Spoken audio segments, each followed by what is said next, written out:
Hello, everyone, and welcome back to another episode of McFly's Movie House. As always, it is I, your humble host. And for today's chat, I'm very excited. The topic is on the French director Eric Rohmer, who's one of my personal favorite filmmakers. For those of you who've watched my videos online, you know that I'm just like the biggest Rohmer advocate. I always point people in the direction to one of his film series as just a gateway into his filmography. They're called the Six Moral Tales. And they also happen to be films that truly put him on the cinematic map, in my opinion. But before we get into all of that, I want to introduce my guest for the day, who I think may be as big of a Rohmer fanatic as I am, which is high praise. But he's a film writer. He's written for movie publications such as Screen Rant. He's also a recent film school graduate who's currently working on his own scripts. So, along with being a fellow content creator, he runs his own podcast, the Looks Like a Movie podcast. Shout out to Doug and Owen, two other lovely fellas.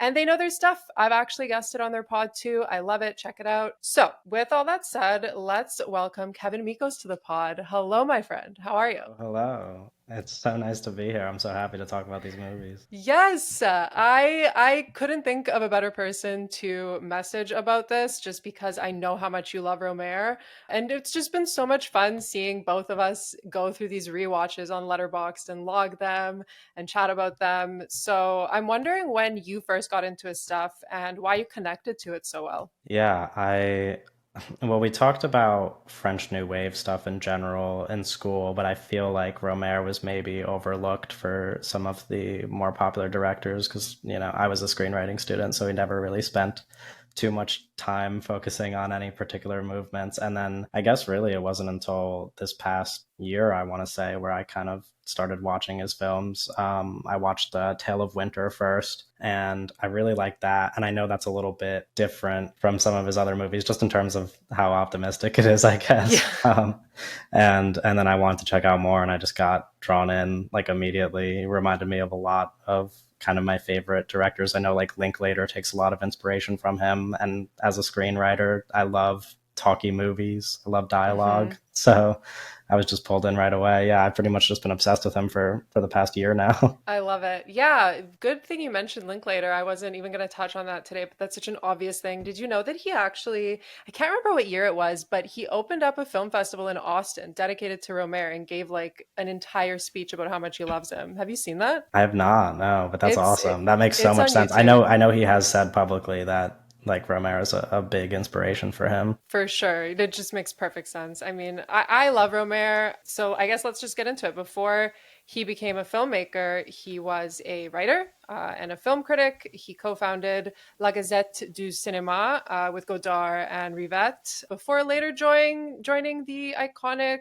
Cahiers du Cinéma once that was actualized. He actually became an editor of it in 1956, which I found out recently. I had no idea. But I say all of this because Rohmer's movies are very much so literary movies, like you said too. They're Yeah. very chatty. They have a very natural flow to them that's incredibly realistic. And so I thought that the focus for today's episode should be on the magic of being a fly on the wall because that's exactly how you feel watching his movies, don't you think? Yeah, absolutely. There's like a real realism to them. Hmm. They're all very authentic. Yeah. Totally. So, I guess before I lay out our outline or attack plan, let's call it, I always ask my guests to let me know what they watched in the last little while, what they recommend. So, the floor is yours. Yeah, should I include stuff that I've been rewatching, like some Sure. old Yeah. favorites? Why Okay, not? I did rewatch Point Break recently, which it's been Nice. a year or two. One of my favorite movies. I just love everything about that one. I think it's truly, in terms of recommending it to people who haven't seen it, it's just some of the most fun you'll have watching Hmm. anything. I watched Rope recently, the Hitchcock Oh, movie. yeah. I love Rope. Awesome. Such a good movie. What else did I watch? I watched Sleeping with Other People recently. I'm on like a bit of a rom-com kick, kind of, obviously, because we're, around Valentine's Day, or I guess Of Valentine's Day course. just passed. And then I guess the big one recently has been Michael Mann's The Insider. I I love haven't seen like that. I mean, I like Michael Mann a lot in Hmm. general. I think he's just terrific. But This Absolutely. is probably the most aligned with my interests of any of his movies. I love an Wow. investigative journalism movie, and that's exactly what this is. Like, I love movies that just kind of uncover government secrets or like big conspiracies or whatever. And this Hmm. movie does it so well because it's Michael Mann doing it. Of course. Yeah, just a brilliant movie. I think it's so good, and the three lead performances are terrific. They're so good. I gotta That check would that be my out. biggest recommendation, I think. Nice. Well, those are fantastic recommendations. Yeah, and you put one on my radar that's been on my watch list for so long. I don't even know why I haven't seen it yet. But anyway, here is the deal. We're gonna do a quick overview of Rohmer and his movies, what he's known for, just to kind of let people know. Then we'll get into discussing his unique style, I guess, through each of the six moral tales. We won't have time to analyze them all in like the nitty gritty because there's Right. six, but a nice overview. We can chat about our personal favorites throughout overall messages. You can add whatever you want. How does that sound? Yeah, sounds great. Perfect. So, for starters, I'm going to hit you with a fun fact. Did you know that Eric Rohmer is actually a pseudonym for his real name, Maurice Charest? I knew that it was not his real name. I I did had not no know idea. that detail. It blew my mind. So, I bought this massive biography of his work. And when I found that out, I was like, oh my gosh. And it turns out that it wasn't even his first pseudonym that he used. So, he was a very secretive man. I Yeah. noticed even on the Criterion channel, I was watching some supplemental docs like the one for Claire's Knee, and he didn't want to be interviewed for that. So the cast spent the documentary describing him, and he was big on protecting his privacy, his personal life. I just thought that was super fascinating to His find age out. as well. I know his birth year is kind of a mystery to a lot of people. I think it's been confirmed now, but I'm pretty sure for a while there nobody actually knew what year he was born or like That's how crazy. specifically old he was, which is just yeah, like stuff little details like that, he just didn't really want people to know about him. I kind of love that though. I mean, his movies just speak for themselves so much. So that is a Yeah. really interesting fact. I briefly mentioned Romer's literary background earlier, as did you. He was a highly educated man. He was interested in philosophy, theology, which is actually explored in some of the movies we're going to talk about today, like My Night at Maud's. Right.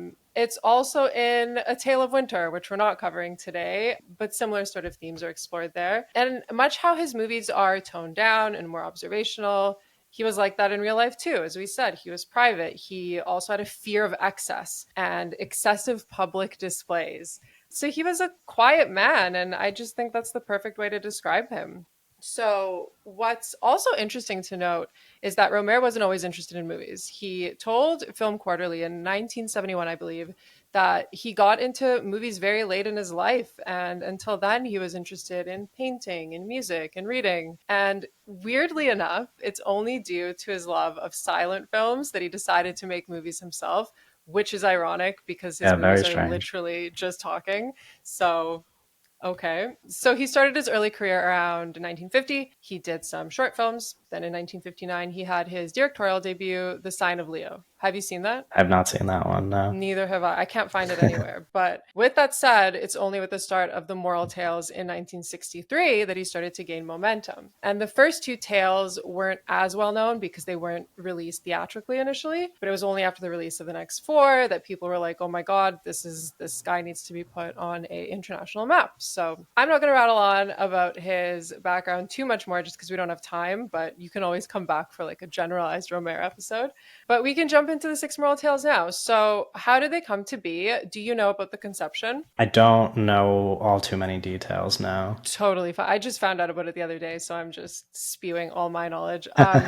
So that directorial debut, The Sign of Leo, that was a flop, like a total flop. And so Romer was suddenly broke and lost. He didn't know what to do. And he looked at his friends, which were contemporaries in the New Wave movement. They were also people that he worked with at Cahiers du Cinéma. And he started noticing that all these other people started their early careers with their original stories, and then they would go on and do adaptations. So Truffaut, for example, he did Shoot the Piano Player, and that was adapted from a David Goodis novel. So he thought, why don't I just take and adapt all of these stories that I have just sitting around that I've already done into movies? And so many of the scenarios we see in the Six Moral Tales come from narratives he wrote in the past, like Suzanne's Career, My Night at Maud's, The Collector, Claire's Knee. those were all written like 15 to 25 years before they became films. And so what was the common theme throughout all of this? I have a quote from Rohmer who said, "I found a relationship among them, the story of a man who is seeking one woman yet finds another." That's pretty, Yeah, that that is is the them. through line through all six of them. Yeah. Exactly. So, with the moral tales, Rohmer was quick to explain that they were called moral since they were told without any physical action. And by that, he meant that everything that happens in the narrator's head is happening in his head, right? So, let me give you another quote to explain that better because I'm not doing a good job. In the French word moral, there is something that relates to behavior. In my work, it takes on a more psychological than sociological meaning that has to do with considerations on morality, on judgments of value in relation to good and evil. It would be nonsense to believe that I'm proposing a moral of some kind, but anyone seeing my films is free to draw from them the moral that suits them. What do you think? Yeah, I mean, I was actually going to bring this up in our Hmm. discussion anyway, but I think that's kind of why they're so effective is because you really have to pick them apart for yourself. Like I mentioned before, kind of the realism that comes with these movies and the way that he's presenting these characters as just people Hmm. and what we see go on in their minds. We just kind of have to figure out what it all means for ourselves. He's not really imposing any morals like directly to the audience. Which I kind of love as well. And I'm happy you bring that up because I feel like when a filmmaker does impose their own morals, it's just kind of, it's pushy sometimes, you know? Yeah, especially because I don't, you know more about the background of him than I do, but I feel like even some of his own beliefs aren't aligned with how a lot of people interpret his movies, which is a Hmm. really fascinating concept to me. The fact that these movies are kind of loved by an audience of people whose beliefs probably wouldn't exactly align with his own. Exactly. Yeah, that's a really good point. And it's interesting how he found later success in the US as well, which we'll get into later, but it wasn't immediate because people just didn't vibe with what he was trying to get at, I guess. Yeah. So that brings us to the first moral tale, I guess, may as well. 1962 is The Bakery Girl from Monceau, which is a short film. It's only 23 minutes long. This one was actually not taken from one of his stories, but it was actually from one of his personal experiences. So when he was a university student, Rohmer, he would spend some of his nights just wanting to grab some food. He didn't have enough money, so he'd go to a local bakery and buy raisin buns every day. And around this time, he was fascinated and fantasizing about this girl from his school who was a bit more well off. But then there was also a bakery girl that he was fantasizing about as well, the one who sold him the raisin buns. So there he crafted this story. And the bakery girl of Monceau sees a law student, keeps noticing this attractive woman in his neighborhood in Paris, in Monceau specifically. And after he gathers the courage to talk to her, he starts circling around the neighborhood regularly, trying to find her again, kind of predatory, whatever. Yeah. During these escapades, he starts frequenting a bakery every day just to snag a quick bite. Also, did you notice how much he litters? A lot. Like, A lot. drove me I, up the I noticed wall. I noticed people are very upset about it as well. Well, it made me like question it too. I'm like, was this done on purpose? It almost seems like it's too much littering. It was like every scene Right. he Yeah. Like it really weird. calls attention to it. Yeah, but anyways, that was a total aside. But so he notices that this bakery girl has a crush on him, and from there he needs to make a decision. I don't want to spoil more. What do you think about this moral tale? I think especially what you just brought up about how it's kind of based on a real life scenario of his is pretty fascinating because I think kind of a common through line with all these moral tales is, you know, ideas of masculinity and patriarchy, and specifically how he presents men in a way that you don't normally see them because he's putting their inner thoughts out into the world for other people to see. You know, like we, Hmm. from somebody else's perspective, obviously not my own, but you see like how men act and maybe what they say to you, but to actually see what they think when nobody else is around is a pretty fascinating idea. And I didn't realize that he had pulled some of his own experiences into something like this. So I think that's really interesting that he's kind of like dealing with that in this film. And I think it serves as a nice kind of start to this Moral Tales series because it's a short and in, you know, 20 or so minutes manages to kind of capture all of the ideas that we're going to see, fleshed out in the films Hmm. that follow. Yeah, I love that you say that. I think this is just, like you said, just the perfect introduction to the moral tales.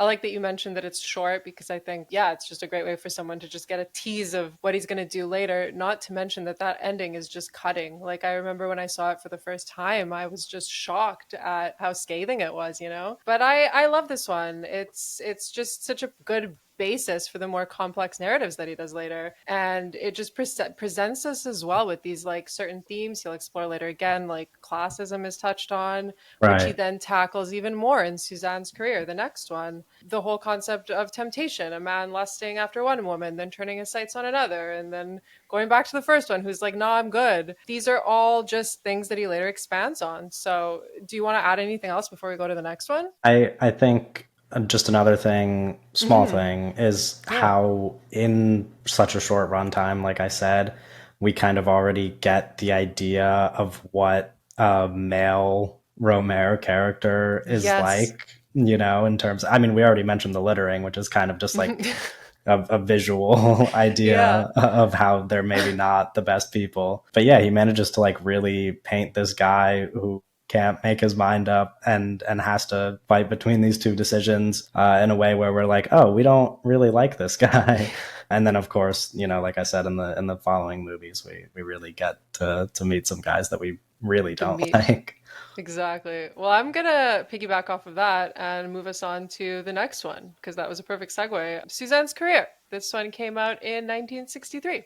It's another short film, albeit it's a bit longer. It's, I think, 54 minutes, somewhere there. And then the rest of them are going to be full length features. So, what is this one about? We meet two friends, Bertrand and Guillaume. Guillaume is a bit more outgoing of the two, I would say, more flirtatious, and he starts seeing Suzanne, and they both meet her at a cafe. I would say he's very flippant towards her as time goes on, which causes Bertrand to start resenting his friend, but also Suzanne, poor Suzanne, whom he now starts to see as like a woman who lacks self respect. How is that how you would describe this one? Anything you want to add? Oh yeah, that sounds pretty That's spot on. Yeah. yeah, that's it. I don't know. This one for me personally is the least effective of the bunch. I mean, when I Okay. say that, I still love all his movies, but I think this one is probably lower tier moral tale for me. But I do like the differences of the setting compared to The Bakery Girl of Monceau, and I just noticed that during this recent rewatch. The first moral tale is filmed with the majority of the scenes taking place outdoors, where Suzanne's career is mainly set in closed and confined spaces. So I find that interesting. I don't know if that carries any sort of weight to the story itself, or but it's an interesting difference. And so this one is actually based off a short story that Rohmer wrote in 1949 called Le Revolver. Revolver, I don't know. And what I love about this short story is one of the last lines that Suzanne utters, or this early version of Suzanne. I wish it was in the movie. She says, "If I saw you dying on the street, I wouldn't go out of my way." Scathing. Great What do you line. think? It's a great line. Although I don't know if this makes sense. I don't know that it would exactly fit in the Ah, style of his movies, kind of. yeah, I don't know if that makes sense, but I feel like it it's just does. not a line you would hear in one of his movies, or I Hmm. guess especially in these moral tales. Yeah, or at least not Suzanne. Like I could hear someone like Maud uttering that maybe Right. later on, but Suzanne's just too sweet. But I love that. I found that out the other day and I was like, this is a line. Like good for you. Very good line. Yeah. What are your thoughts on this movie in general? Where does it rank for you? I would probably agree that it's either toward or at the bottom of these moral tales for me. Hmm. But I do think one thing I really enjoy about I still enjoy all of these a lot, Yeah, yeah, same. but one thing I really enjoy about it that I don't know any of the other ones really do is, like I said, all these Romero men are not the best people. But I Awful. think that this one does a good job at the beginning, at least, kind of bringing in this nice guy archetype that like is Yes. very common in the present day, like something that we really Yes. understand in the present day, of like guys kind of presenting themselves in one way just to kind of be like everybody else behind Yeah. closed doors. And I think this movie taking that kind of character, like this kind of like more shy, reserved guy who's like Hmm. the nice guy, for lack of a better term, and then showing us how he's kind of just like his friend, and really just like all of the other Rohmer protagonists is Hmm. pretty interesting choice. Like I that's really what Yeah. stands out about this movie to me, I think. Oh man, I feel like now you're putting it higher on my list too. I didn't even think of that, but that is such a good point to make because he totally is the nice guy archetype that exists, unfortunately, in life. Yeah. But so both Suzanne's career and The Bakery Girl of Monceau were sold to French television for, I believe it was 50,000 francs, 20 of which funded his next film, The Collector, more commonly known as La Collectionneuse. I'm actually wearing the shirt for those of you Oh, who I love can't see that. on video. And honestly, each of his films in this series has funded a successor. So that's fantastic. That's, I guess, the ultimate goal, really, for a filmmaker. So with the next moral tale, this is where things get confusing a little bit. Technically, the next moral tale is The Collector, like I said, but that one Right. was actually released as the fourth tale, not the third, as there were production delays due to one of the Yeah. actors. So we can circle back to The Collector after, and in the meantime, cover the one that was shot after The Collector, but came out before it, and that's 1969's My Night at Maud's. This one also happens to be my favorite of the bunch. Where Yeah, I does it was going to rank for mention you? that. Is it yours too? I think this is probably my second favorite, but I knew it was your favorite, so I knew you would Yeah. have plenty to I say love about this it. one. I have plenty to say. And because I have plenty to say, I'm going to read the letterbox description of it just because it's short and encompasses it perfectly. Yeah. It says, "The rigid principles of a devout Catholic man are challenged during a one night stay with Maud, a divorced woman with an outsized personality." That's it. Very, very quick, very short, very to the point. So what I will say is that this plot, or what I will add to this plot, is that our lead, Jean-Louis, played by Jean-Louis Trintignant. That's oof, that was a horrible pronunciation. I'm sorry.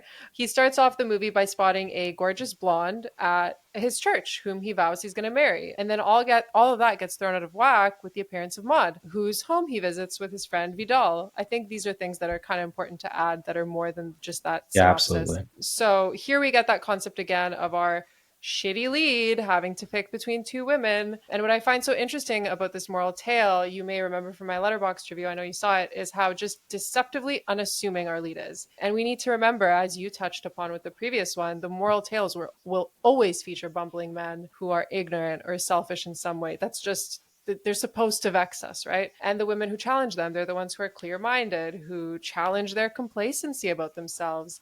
And I think Maud is just the most sublime out of the bunch. Yeah, I'd agree. With yeah, with Jean Louis in this one, he's not as offensive as his other contemporaries in the moral tales, but like I wrote in my letterbox review, he's the human equivalent of an eye roll. And Right. that's just how I feel. He's just grating. So remember at the start of the episode, I mentioned Romer's love for philosophy and theology. Yeah. A huge part of My Night at Maud's is surrounding the discussions around the mathematician and philosopher Blaise Pascal, just on ethics, on luck, human existence in general. And what I find really interesting about Jean Louis is that his idea of romantic luck, let's call it, is just distorted by these recurring subtexts about probability, and he doesn't even realize it.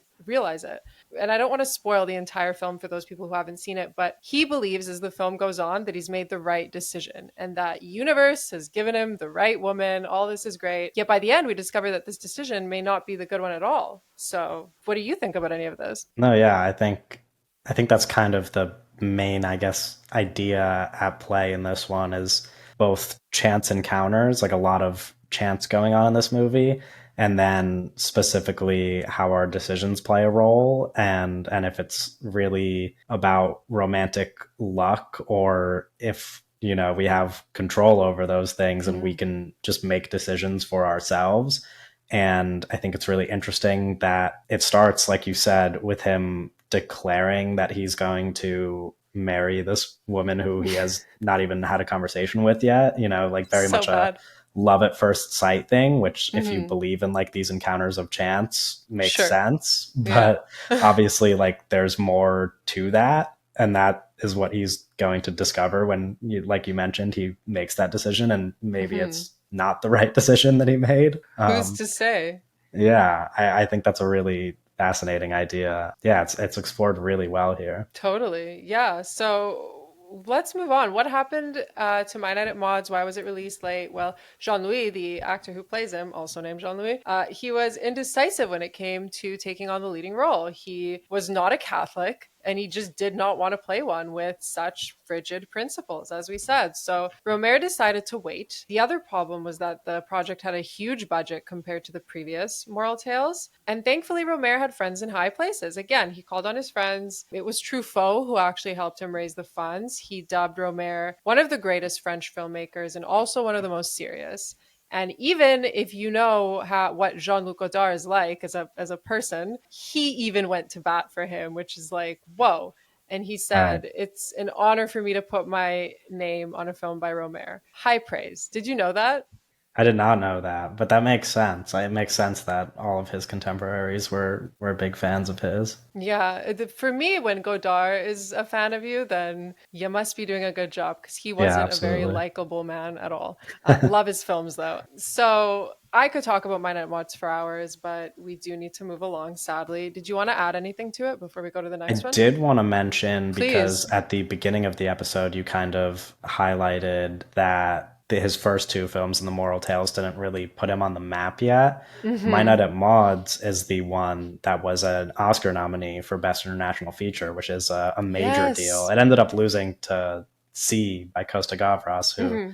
if you, I don't know if you've seen that movie I actually, but haven't. like brilliant movie. I'm not really upset that if it's gonna lose, at least it loses to To a good that great one. of a movie. Yeah, but still, like that's a big deal because I want to say that's the only movie of his that's gotten an Oscar nomination. I Mm-hmm. could be wrong about that, but I um, don't know off the top of my head either, yeah, but but that's it a big was deal in terms of being shown to the totally. world. And that's probably why, due to that Oscar nom, that this was the movie that also made him or put him on the map overseas in North America too, because Yeah, before that, people had no idea who he was. So I'm glad you mentioned that actually. Thank you. It totally slipped my mind. yeah, of course. So next up is The Collector from 1967. As we mentioned, it was released, or not released, it was made, or no, it was, wait, hold on. It was released after My Night at Maud's, but it was made before. Am I saying that right? Yeah. So, with this film, this was also based on another earlier short story from 1949. The movie deals with two, I don't know, let's call them highbrow dudes. One's an art dealer, the other one's a painter. They go to a rented 17th century villa on the French Riviera for some fun in the sun, pretty much, I would say. However, once they arrive, they realize they're not alone. There's a third occupant, the very alluring Haiti, who just won't give any of them the time of day at all. She's just doing her own thing. She sometimes brings men home because why not, right? And they decided to brand her a collector of men. Thoughts on this one? Yeah, I think this one's great. And I think specifically what I hinted at earlier Mm-hmm. about how his movies kind of depict men in a way that we don't typically see them. I think this Yes. is probably the best example of that because this is the most straightforward depiction of the men in his movies just being, Mm-hmm. very sexist, misogynistic men Awful. who are jealous of the fact that this woman is sleeping with other men and that they Mm-hmm. feel, some sort of right or claim to her. Awful. Yeah, just like real two real disgusting guys. And I think that the conversations that they have and the way that they approach her and like this whole pursuit is probably the best depiction of what I was talking about in terms of, showing men for who they really are. Totally. This was actually the first one that I saw years and years and years ago before I even knew that it was related to a series. And that's what hooked me because they were such strong characters for you to hate that it was just a perfect example of what he was trying to say, I guess, basically. So yeah, I love this film. It used to be my favorite until I saw My Night at Maud's. And yeah, as you said, those two central male leads are probably the most revolting and toxic. And even worse, Haiti, I think, is like a decade younger than them, or at least that's how it seems. And yet she's the one that's the most comfortable with her I body, her sexuality. Sorry. I think her age actually plays a role in some of this jealousy as well. I don't know if I read about this correctly, Ah, but I'm pretty sure because they're of an older generation and this younger generation is more sexually liberated, they yeah, are yeah. not really happy about seeing her with multiple men throughout the time that they're staying. That's perfect. Yeah, that makes such perfect sense. And the thing that's actually interesting to your point there is that, correct me if I'm wrong, but we actually never know if Hades like has sex with these guys. Like we don't know. They could Right. just be sleeping there, you know? Like this is Yeah. just an assumption. We have no idea. We just see her bring them home. We see them leave in the morning. So, I mean, who's to say what's happening behind closed doors, right? So, these preconceived notions that they have technically don't have any weight, and she's not about to explain herself to them because why would she, right? Right. Exactly. So, with that, and along with Claire's knee, which we'll get to in a bit, I think this is also one of the most visually stunning of the moral tales. I think it's beautiful. It's just from the locations to just the elegance, I guess, and the graceful look at the human body, too. Like, there's so many close up shots that are just Right. stunning. It's a very sensual film, yet it's not cheap at all, in my opinion. And of course, the film is as beautiful as it is because a lot of money was dumped into making this. I believe all the film's budget went to the film stock and renting the villa itself in Saint Tropez. None of the actors were given any salaries. They all agreed to star in the film on a profit basis. And ultimately, the film was a success. This one as well was successful overseas. It also won the Grand Jury Prix at the Berlin International Film Festival. And now many consider it one of his best films. I mean, anything Yeah. you want to add? No, I'm so glad you said it because the one thing that I was going to touch on is this movie visually, because I guess we haven't really measured or Mm-hmm. mentioned Not yet, how yeah. his films look. And I believe this is the first film he has in color, Yes. which makes a lot of sense because this is kind of the first time we see him, at least compared to the other Moral Tales, Mm-hmm. use these settings that he often frequents, like beaches. He's like Mm-hmm. obsessed with beaches. There are so many movies he has where people are at beaches, and I think that Yes. those scenes visually are probably actually my favorite in this movie because, like you said, we Mm-hmm. get those close-ups of the human body, and I mean it's just a beautiful movie to look at. So yeah, that was the one thing I wanted to mention. I'm glad you brought it up. No, I'm glad you mentioned it too. I mean, that's what attracted me to it years ago when I saw it for the first time. I think it was stills on Tumblr. When I was in my Tumblr girl era, I was like just seeing constantly these images of this movie. And I'm like, I need to watch this. It's so pretty. It's just a pretty movie. And I guess that's a perfect way to move on to our next one, which is also beautiful. And that's Moral Tale number 5, which is Claire's Knee from 1970. This one actually started off as a story published in Cahiers du Cinéma in 1951. Interestingly, the byline was Rohmer and another writer, Paul Djordjevic. And from what I understand, this early variation was a lot more melodramatic. Have you read it at all? I haven't, so I I've don't not, know. no. No, I'd be curious to see it. But so yeah, it was a lot more melodramatic. And when Romer went to write the actual movie that became Claire's Knee, he wanted to make it more modest of a story. Interestingly enough, for those of you who haven't seen it, you're just gonna have to trust us here, I think, because on paper this one sounds repulsive. Yeah. It's just ick, awful. Yeah. However, I do firmly believe that Romer navigates that sort of ickiness of the subject with such grace, and that's probably also why he wanted to make it more modest in the film version, right? And Claire's Knee is a film that can be almost, for me at least, nerve wracking to watch at times just because our lead is so gross, but it only makes the ending so much more ironic, don't you think? Yeah, absolutely. I almost feel like prefacing it with how gross it is makes me feel bad about saying this, but this is like you mentioned with My Night at Maud's, this is probably my favorite of the Moral Yeah, Tales. it's Which good. is a weird thing to say after the way you just set it up like that. But I do So think sorry. it's such a good movie.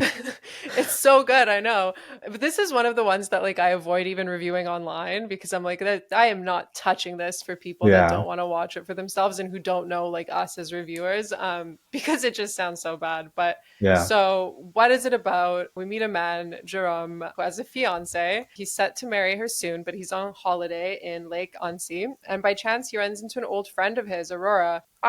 Maybe you know, was she his former girlfriend or do we not know? I don't know if they say Say it it. explicitly in the movie, but they have some Feels sort of like it. history that Yeah, makes it seem a lot like that would be the totally. case. Or maybe it's just him being awful, who's to say? But so the landlady has two daughters, Laura and Claire. Claire is the stepdaughter, actually, I should clarify. But before he even meets Claire, which doesn't appear until I think like an hour into the movie, Aurora notices that Laura has a crush on Jerome. And Aurora is a poet. I think she even, like, it's implied that she likes messing with people. So she's amused by this, I guess, clear discomfort and tells him to play along with this crush that Laura has. And then when Claire shows up, Aurora notices his discomfort. So she kind of pushes him towards Claire to see what he's going to do. And Claire is super aloof. She won't give him the time of day. She has her own boyfriend. And then he tries to break her up with her boyfriend. He's also concentrating his attraction to Claire's knee, which is Right. obviously in the title, and touching and grazing her knee.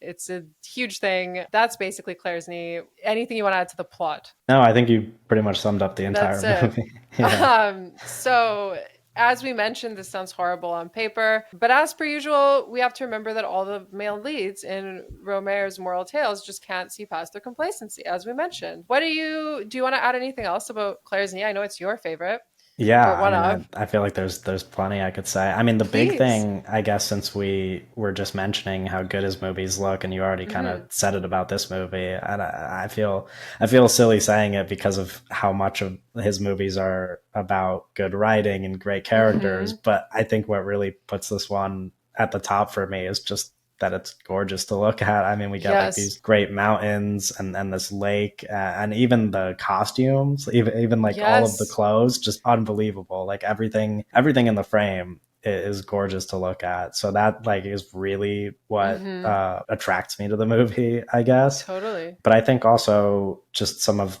the relationships and how he depicts this guy who is really disgusting. Obviously, like we said, there's an obvious age difference going on here that isn't really pleasant to watch, and Mm-hmm. pretty much the entire time kind of difficult to watch when you have that in Mm-hmm. the back of your mind, especially with some of the actions of our protagonist.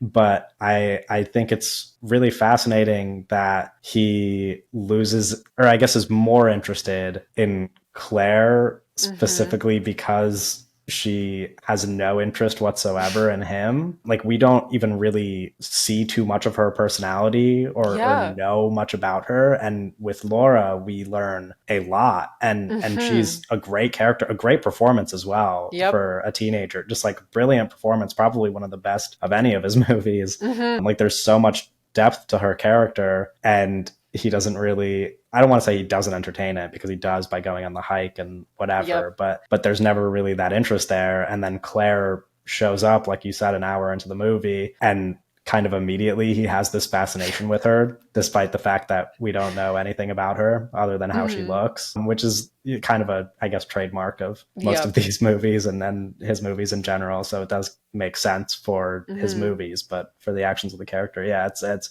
really fascinating relationships going on because there's two people that have his attention this time rather than him. Mm-hmm. I like it, like we said, he's usually picking between two people. But now I Yep. guess you would say it's three people because of Yeah, his it's a soon to be triangle. wife. Oh Yeah. yeah. Oh my Um, God, yeah. so he has like there's two options for him, along with the fact that he is going back to his wife at the end of the film. Just awful. I'm so happy you brought all that up because I have so much to piggyback off of what you just said. First off, yes, the character of Laura, you're right. I think she's just infinitely more interesting and has more to say than Claire. As you said, Claire barely talks. Honestly, Laura kind of reminded me of Maud from the previous Moral Yeah, Tale. She just felt like a younger version of Maud. She was just very sure of herself and what she stood for, which again, as you mentioned, is so impressive because she's like what? I like 16 maybe, yeah. I maybe think I think less. they say she's 16. Yeah, so super interesting there. And I'm also glad that you brought up the visuals because I think another point that's worthwhile mentioning about Claire's knee is Romero's attention to detail.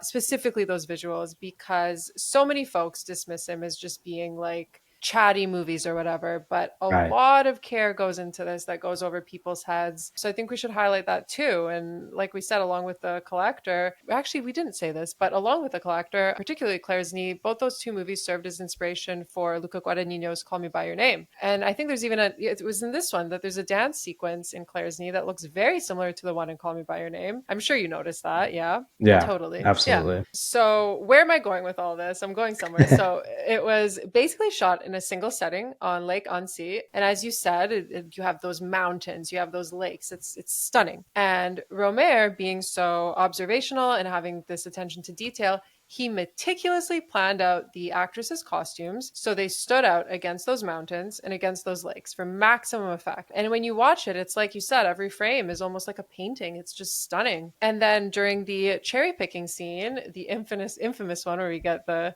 look at Right. Claire's knees, he timed that scene perfectly. So he knew the exact day that those cherries would ripen, and he filmed the scene on that very day. But even more astonishing is what he did with that throwaway scene, or it feels like a throwaway scene, where Jerome picks up the rose. Rohmer planted that rose a year in advance, precisely at the spot that he wanted it to bloom, calculated the day, and then filmed the scene on that exact same day. That's crazy. Yeah. Just the precision is what makes his movies even more special to me, because there's so much more than talking pictures, as we said. Do you want Yeah. to add anything to all of No, that? I think kind of what you said about that planning and preparation and real careful attention to detail kind of, I don't want to circle back to another movie, but I Mm-hmm. remember reading something similar about with My Night at Maud's, where there's two situations where snow gets involved and kind of like plays a role in why he's spending a night Mm-hmm. somewhere. Mm-hmm. And I know that like a kind of similar planning went into that, and like Oh, making sure that that they, you know, filmed on those specific days.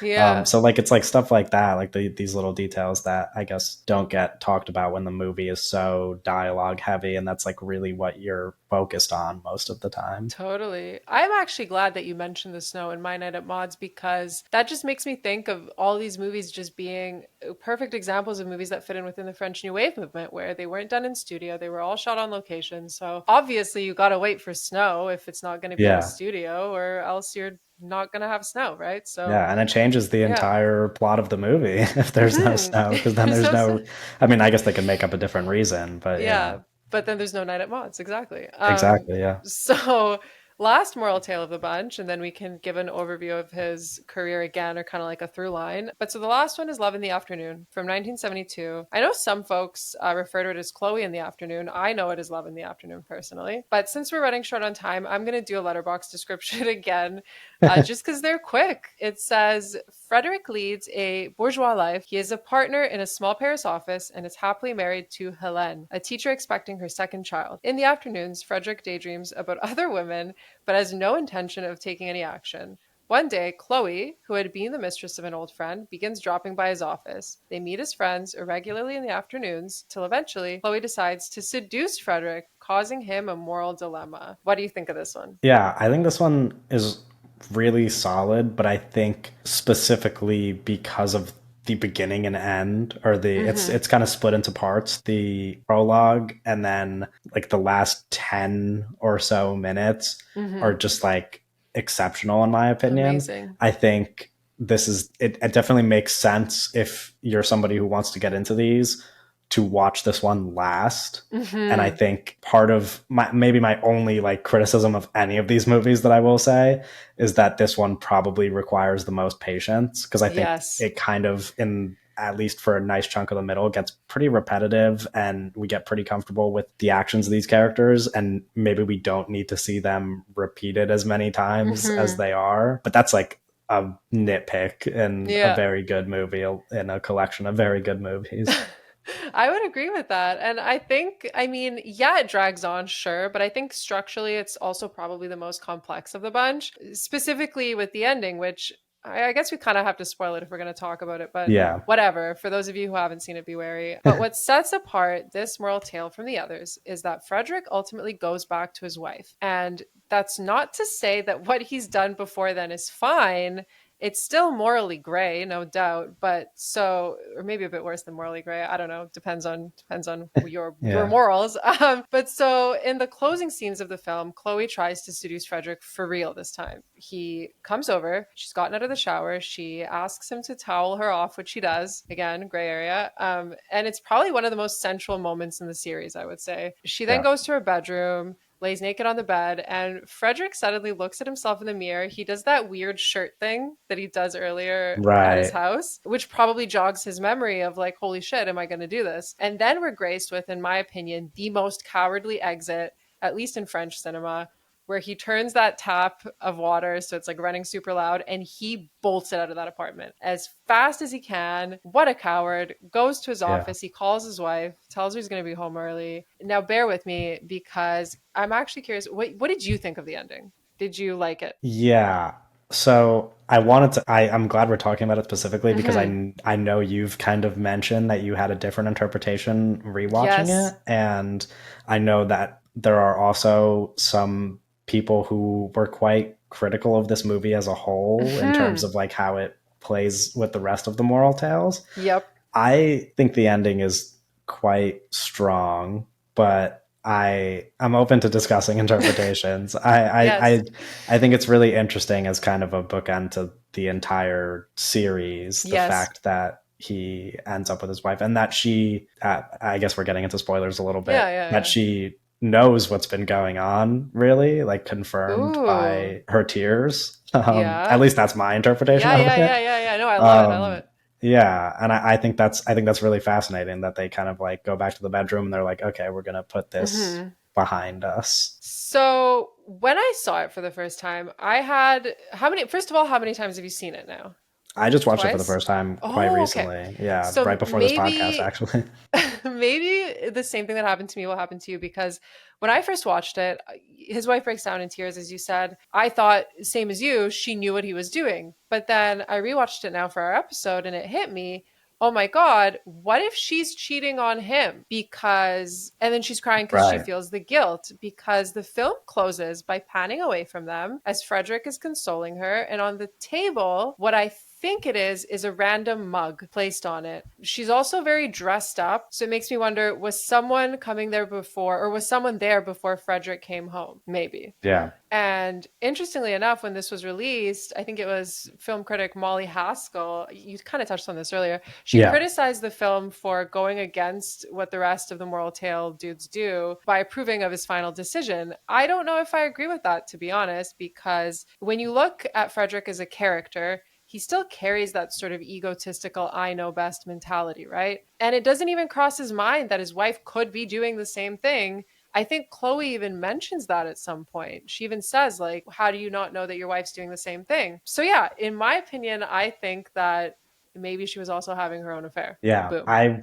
seen this interpretation of the ending before, and I think it makes perfect sense. Mm-hmm. And I guess I'm a little bit curious as to what that says about the movie as a whole and maybe Ooh. this entire collection of movies as a whole. I think it's really interesting though. Yeah, I think that's a good way to interpret it. And maybe kind of in terms of like letting these men off the hook, Mm-hmm. that ending doesn't let him off the hook, because Yes. his wife has been cheating on him as well. So it's really not a happy ending for him that they kind of like both are back together. Not that they were ever split, but Yeah. together in the sense that they're like gonna move forward. Totally. Yeah, I mean, it also again circles back to what we were saying at the start of the episode where Rohmer never passed on his own judgments. He wanted the audience to make it up for themselves. And this is a perfect example of that. He gives us a story and he's just like, I'm not going to tell you. You decide what you think. So I don't think there's any right or wrong answer. I think it's just what we make of it, right? Another thing I want to briefly mention about this movie is tying it in with all the other moral tales, I did or want at to talk least about that. Yeah. the fun way that one dream sequence where Frederick has about wooing all the women he sees on the street. I mean, you can take the reins on this one. Why not? You wanted to mention it anyway. No, I mean, I just think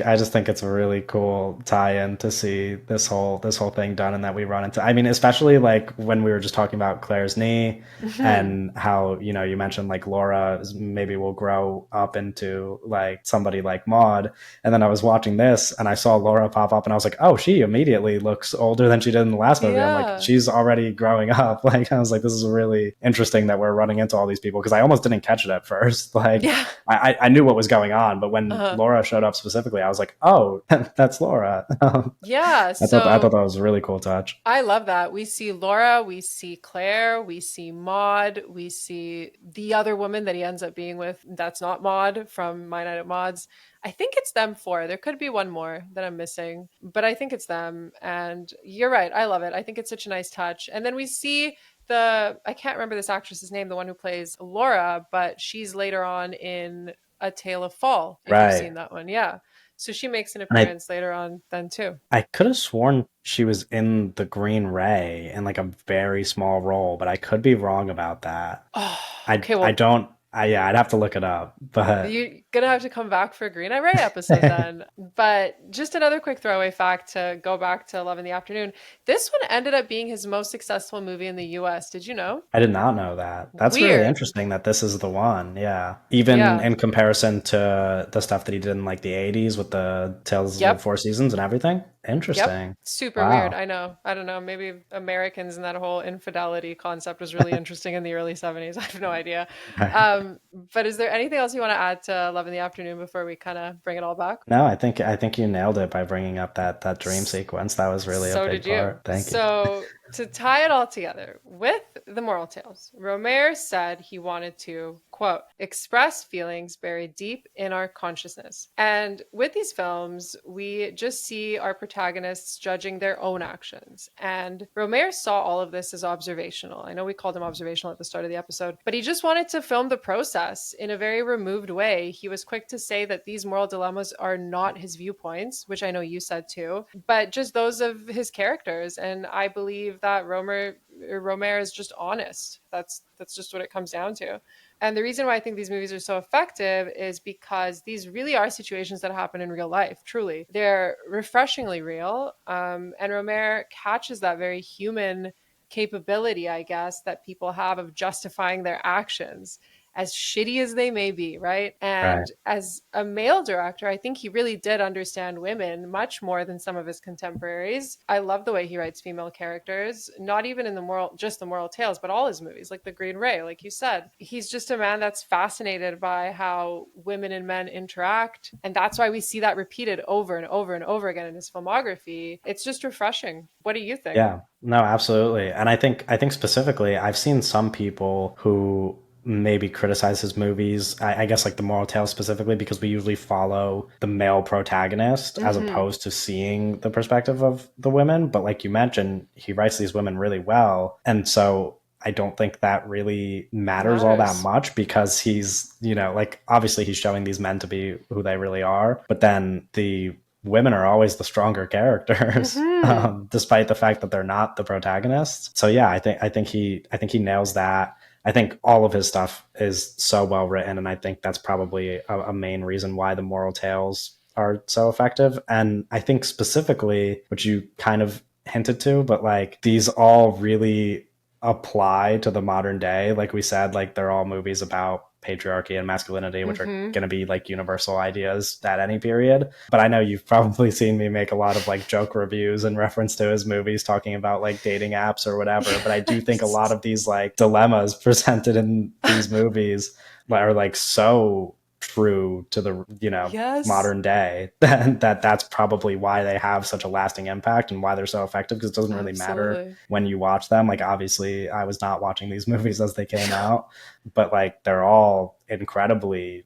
real and true to life and can so easily be applied, and you can make jokes like I made about them Hmm. because they're very representative of any time. Totally. I don't know if you saw it, it's over on the Criterion channel, but it's an interview, or I guess he's just talking. Filmmaker and writer Neil LaBute, he encompasses Romero's work so beautifully. He said, quote, yes, they are what one would call motion pictures, but his are emotion pictures. I think that's so true. It's just, yeah, the emotions fuel it, and they're so timeless, as you said.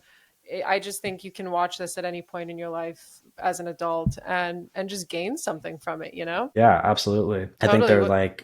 I think they're movies that are like really challenge you when you mention emotions. At least for me, Yes. like they really challenge me, and especially kind of because of these ideas that I've been talking about. Like the ideas of masculinity and stuff. Like from my perspective, at least, they're movies that I have to confront with like real actions that I encounter. Hmm. So I think they're really fascinating in that way. I think they're Hmm. really fascinating from any perspective, but Totally. yeah, that definitely, I think the emotions are quite strong, The and main a lot of thing. times really relatable. Absolutely. Well, I guess that's kind of all we have time for today with the Six Moral Tales. I had a blast. I hope you did Yeah, too. I love talking about Um, these.